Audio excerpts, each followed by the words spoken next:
So here's the deal. Why would Putin, with so much at stake in Syria, just abandon his support to completely focus all of his attention on Ukraine? It's not just about maps or military moves. No, it's a power play with global implications.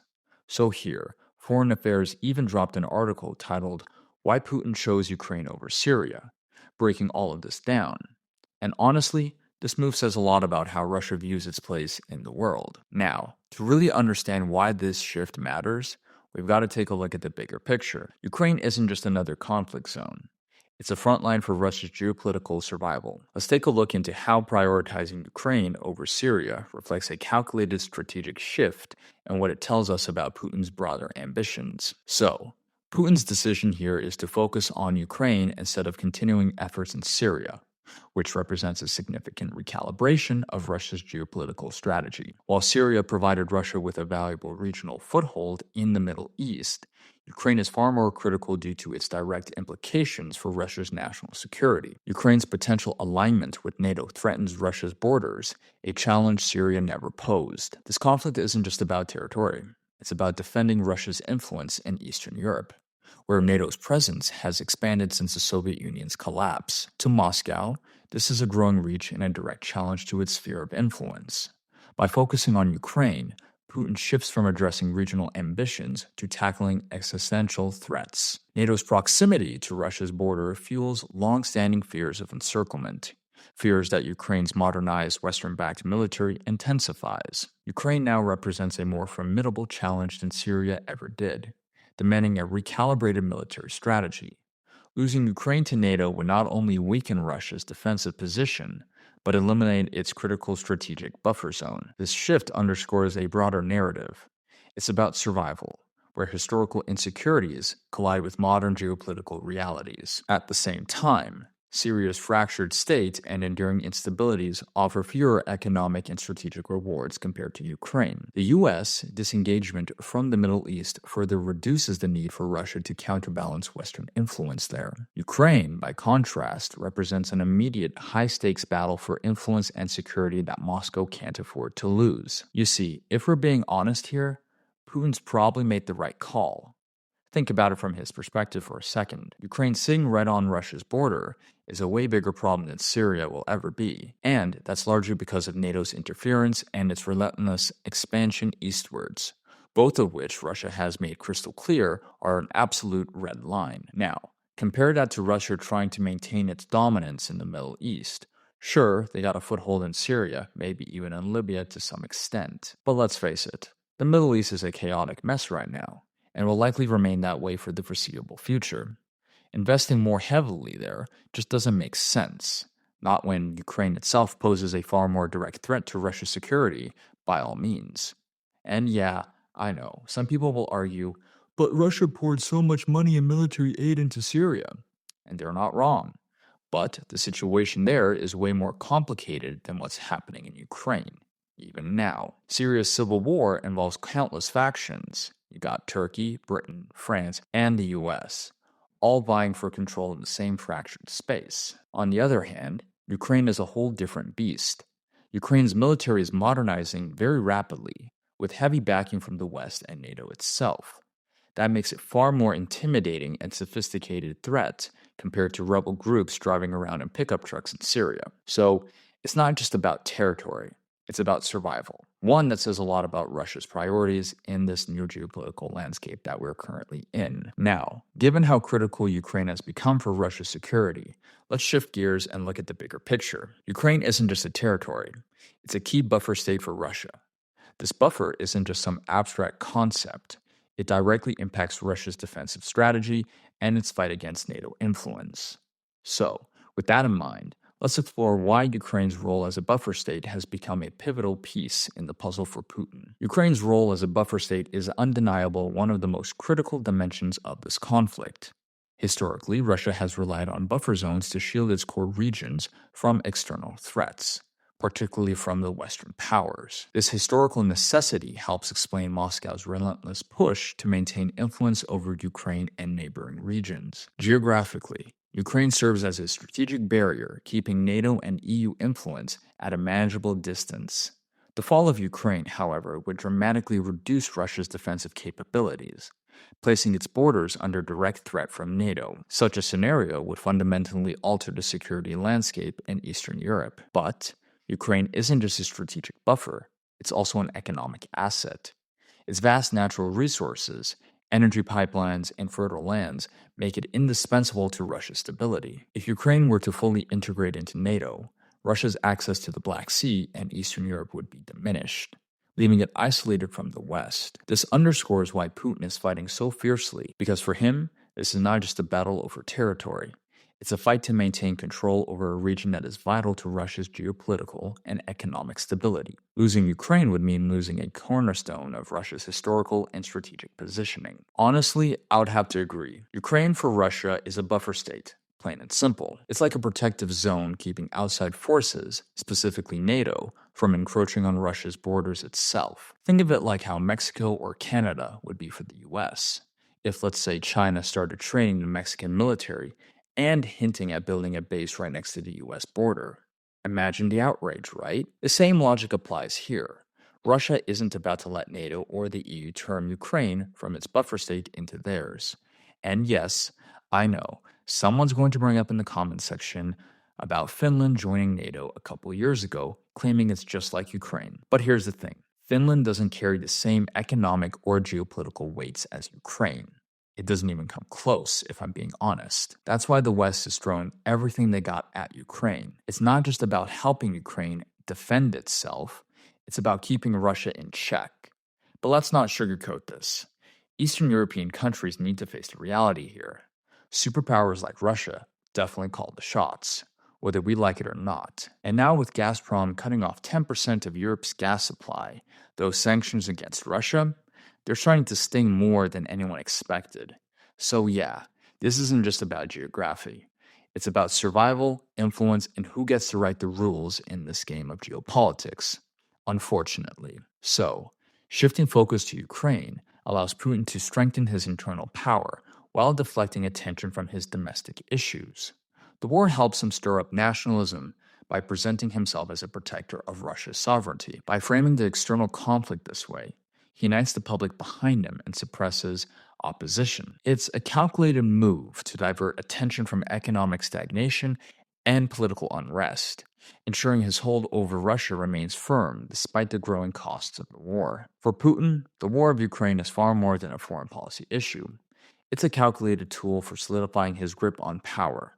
As Western analysts say, the conflict has enabled him to rally nationalism, portraying himself as a staunch defender of Russian sovereignty against perceived Western aggression. By showing the war as existential for Russia, Putin has managed to unite most of the population, effectively overshadowing domestic challenges like economic stagnation and enforced political dissent. This narrative of external threat has been instrumental in suppressing opposition and consolidating authority. The war has triggered a surge in nationalism, with Putin casting himself as the protector of Russian values, a strategy that has bolstered public support despite the mounting costs.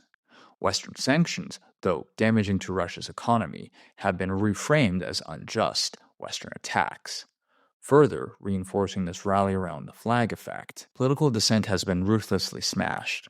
Critics of the war are swiftly labeled unpatriotic, while state-controlled media dominates the narrative, ensuring opposition voices are marginalized. This strategic manipulation of public sentiment and control of information has definitely allowed Putin to sustain his position domestically, even as the toll of the conflict escalates. This is an interesting dynamic, isn't it? On one hand, Putin could totally leverage the external security threat to tighten up his grip on domestic control. But here's the kicker. The West, whether intentionally or not, handed him the perfect justification. Ukraine attacking Russian territory fuels the nationalism Putin thrives on. That said, let's be real. Nationalism only takes you so far. Sure, it keeps things stable for now, but as the war drags on, it could definitely backfire.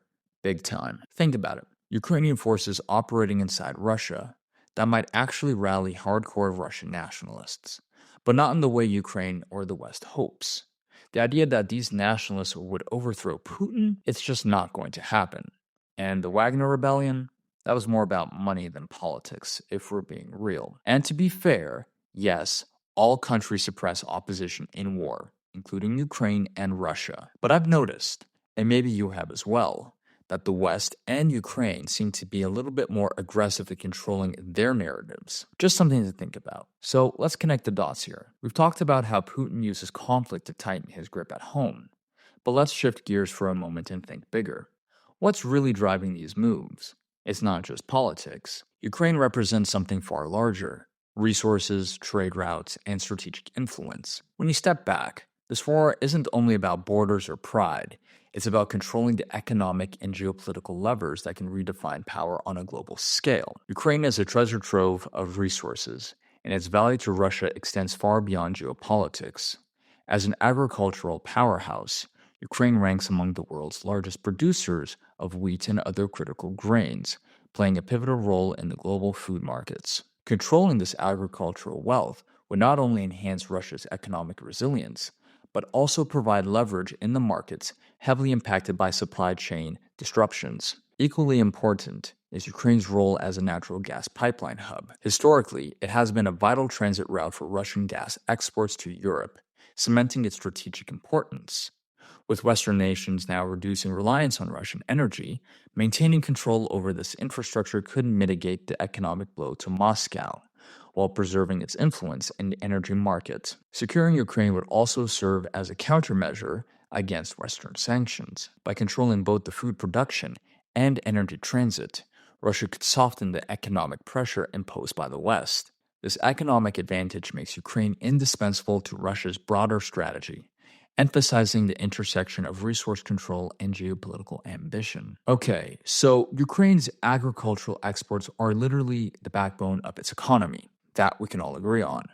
Without those exports, the country would struggle to survive, which is pretty much evident. Now, it makes sense why Russia is focused on these areas like the Donbass region. It's about controlling not just the farmland, but the vital mineral resources as well. Ukraine's huge in sunflower oil, grains, and wheat, but they also have critical minerals like neon gas, lithium, and uranium, to name a few. If Russia can actually take control of those, they'll be in a much stronger positions economically and strategically. No wonder they're prioritizing Donbass. It's about securing those resources. And globally, the European markets are going to take a hit, of course. And you see why the West is so desperate to stop Russia from taking those lands? It's all about leverage, folks. Agricultural and minerals mean power, plain and simple. All right, so we explored how Ukraine's economic and resource advantages make it a critical chess piece for Russia. But here's the thing. It's not just about securing assets. This is about making a statement, a bold geopolitical move. By focusing on Ukraine, Putin isn't just playing a defense. He's sending a clear message to NATO and the West. This conflict isn't just about territory. It's about reshaping global power dynamics and redefining Russia's stance against Western influence on a massive scale. The war in Ukraine represents a critical piece of Putin's broader strategy to confront the West and reshape the global order. This is not just about regional dominance.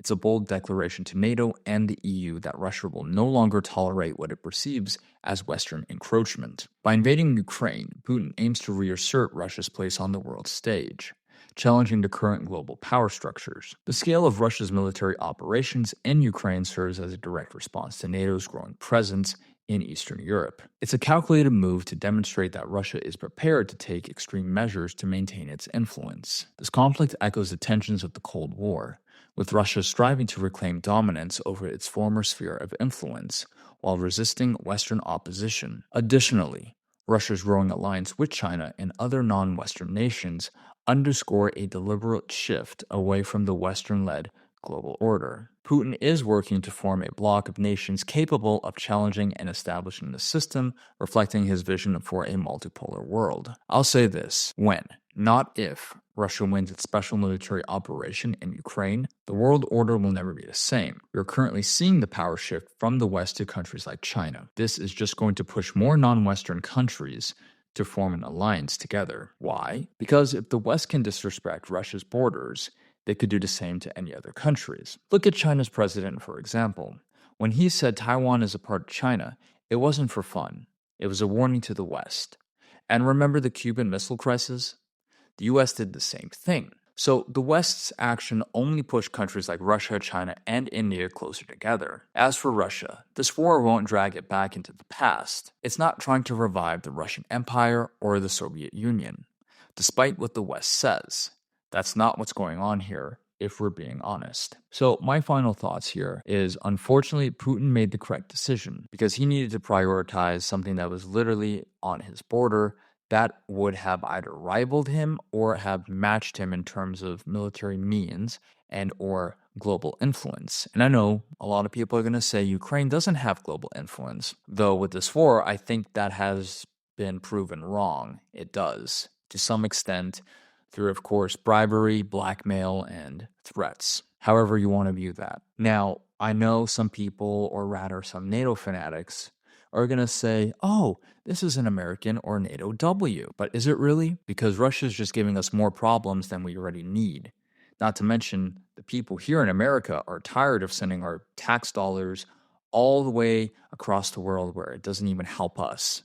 Except for, of course, maintaining America's global empire, which I think is still unsustainable as I'm currently speaking. Now, I do want to clarify something. What Russia just did is something that personally I would not have agreed, but I understand from a logistics standpoint, economically and of course, militarily, because you need to refocus everything you have to basically stop Ukraine from doing what it's doing, and of course, to keep an eye out on Western influence or provocative actions like we have seen in Georgia, which thank God they got rid of those EU fundamentalists who obviously wanted Georgia to be another Ukraine proxy state in terms of fighting Russia. Otherwise, that's about it, guys. Peace.